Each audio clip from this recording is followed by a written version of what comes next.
Dear student, welcome to Gurukul ST temple online classes. आज हम लोग क्लास 10 के मैथ पर चर्चा करेंगे। आज हम लोग लेसन 4 हम लोग द्विघात समीकरण पढ़ेंगे। द्विघात समीकरण,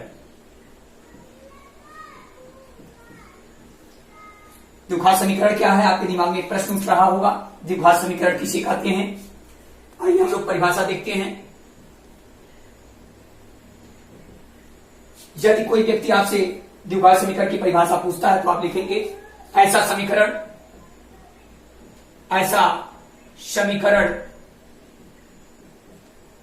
समीकरण जिस पर घातांक की संख्या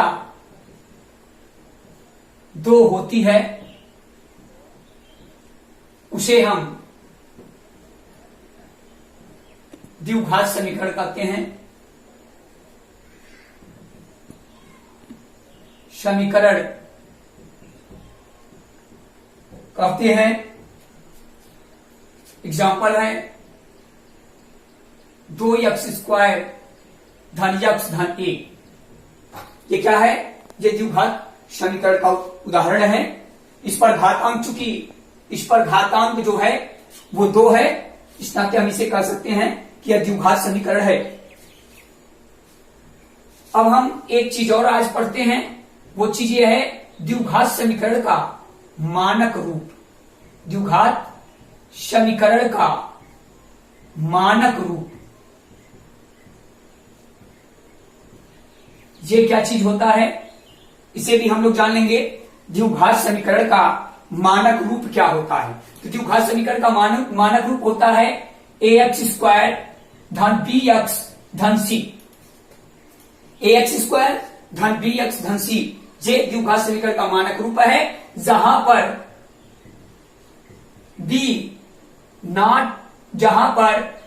a not equal to 0। a not equal to 0, इसका अर्थ ये हुआ कि a का जो मान है वो 0 नहीं होना चाहिए, यानी 0 के बराबर नहीं होना चाहिए। क्यों नहीं होना चाहिए? यदि हम यहां पर मान 0 रख देंगे तो ये पूरा मान 0 हो जाएगा। मान लीजिए हम a का मान 0 रखें, x² धन bx धन c। अब ये क्या हो जाएगा? 0 धन bx धन c, ये घातांक पूरा 0 कर दिया। इस नाते a not equal to 0, a का मान 0 के बराबर नहीं होना चाहिए, भले ही वह ऋणात्मक क्यों ना हो।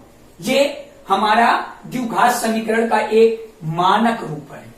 तीसरी चीज, हम जब एक्सरसाइज 4.1 पर जाएंगे, जब हम एक्सरसाइज 4.1 पर जाएंगे तो पहला प्रश्न है जांच कीजिए कि निम्न समीकरण द्विघात है कि नहीं। द्विघात है कि नहीं। कोई समीकरण आपको दे दे, जैसे पहला प्रश्न यही है। पहले प्रश्न का फर्स्ट क्वेश्चन है, किताब में आप देखेंगे x² प्लस 1 पर घातांक 2 है और ये 2 कोष्टक में x माइनस 3।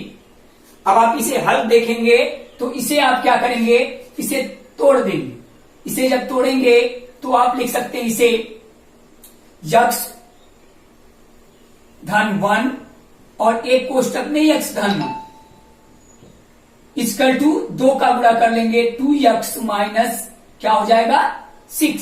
इसका हम गुणा कर लेंगे, चाहे आप डायरेक्ट गुणा लिख दीजिए या तो गुणा कर लीजिए। x कोष्टक में x धन 1 प्लस 1 कोष्टक पे x धन 1 इक्वल टू 2x माइनस 6।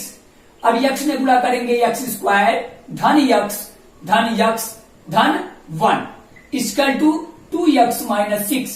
अब इन दोनों को जब जोड़ेंगे तो x² धन 2x धन 1।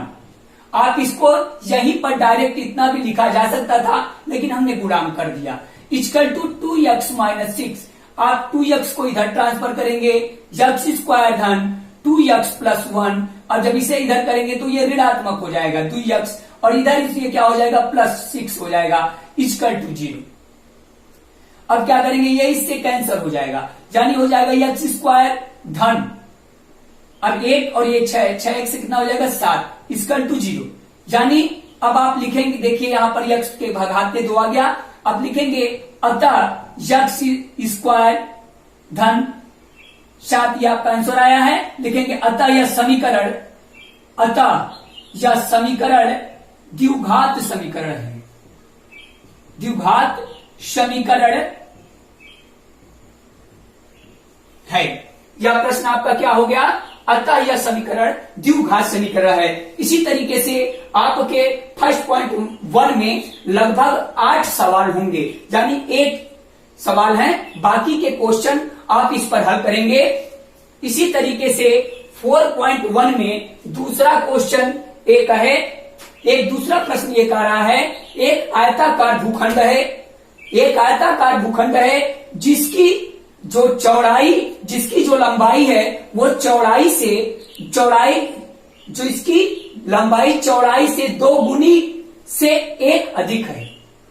यदि उसका क्षेत्रफल 528 वर्ग मीटर हो तो उसकी लंबाई और चौड़ाई ज्ञात कीजिए या दिखाइए, इसे द्विघात समीकरण पे निरूपित कीजिए।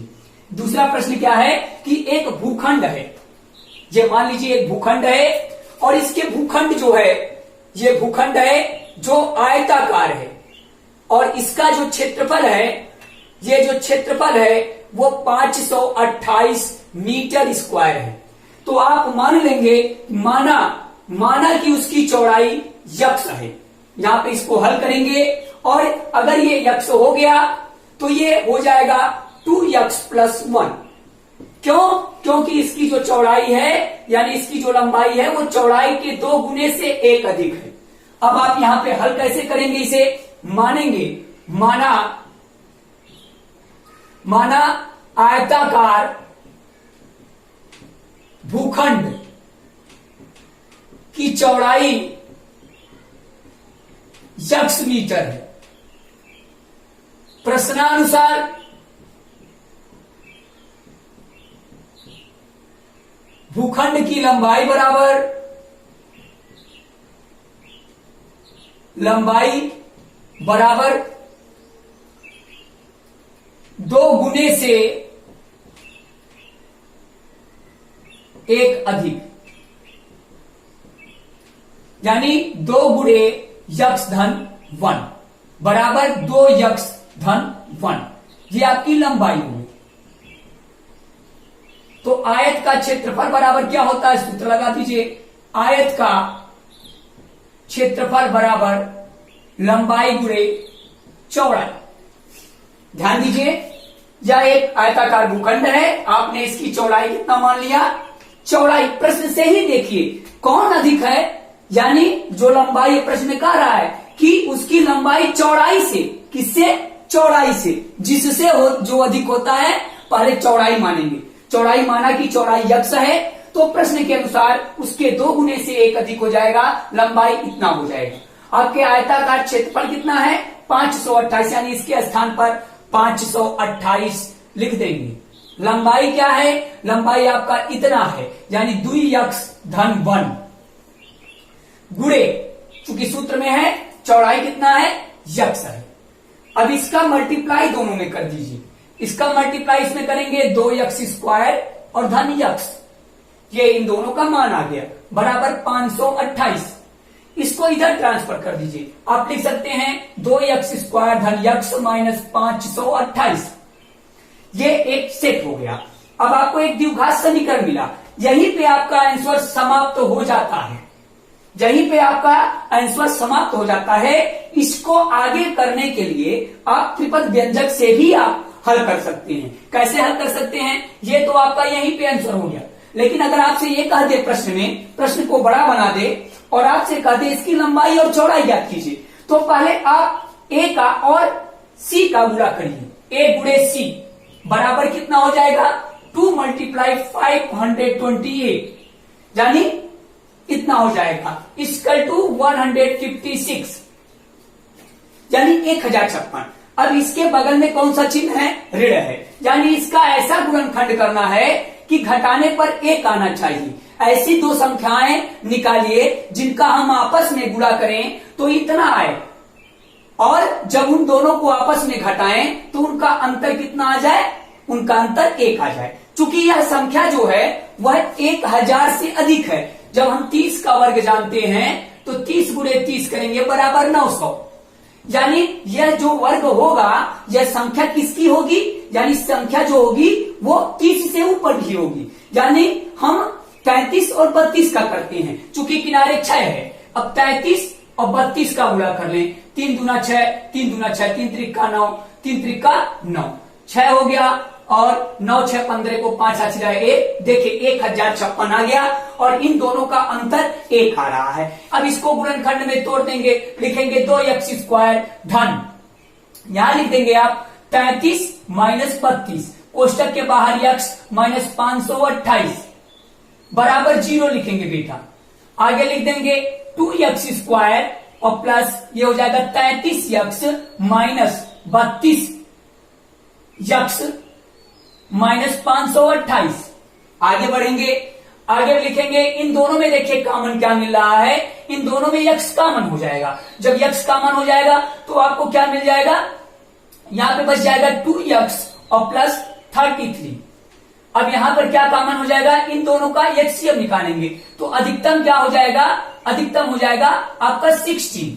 अब यहां पे अंदर क्या बचेगा 2x और प्लस माइनस माइनस प्लस हो जाएगा, उसके बाद 33। इन दोनों में कॉमन क्या हो जाएगा 2x प्लस 33, एक कोष्टक में दूसरे कोष्टक में x माइनस 16। अब ये देखिए ये मान अगर हम लिखेंगे इसको अगर लेते हैं तो ये 33 इक्वल टू 0, 2x बराबर माइनस 33 आ रहा है, यानी ये नहीं हो सकता है। इसको लेते हैं x माइनस 16 बराबर 0, x बराबर कितना आ गया 16, ये धनात्मक है। ऋणात्मक होने के नाते ये नहीं हो सकता है, धनात्मक यानी x बराबर आपने क्या माना है, x बराबर आपने माना है चौड़ाई, यानी x बराबर 16 है तो लंबाई बराबर, यानी ये हो गया आपकी चौड़ाई, लंबाई बराबर क्या हो गया, लंबाई बराबर हो जाएगा 2x धन 1, यानी 16 गुणे 2 धन 1, यानी 16 गुना 32 धन 1 बराबर कितना हो गया 33।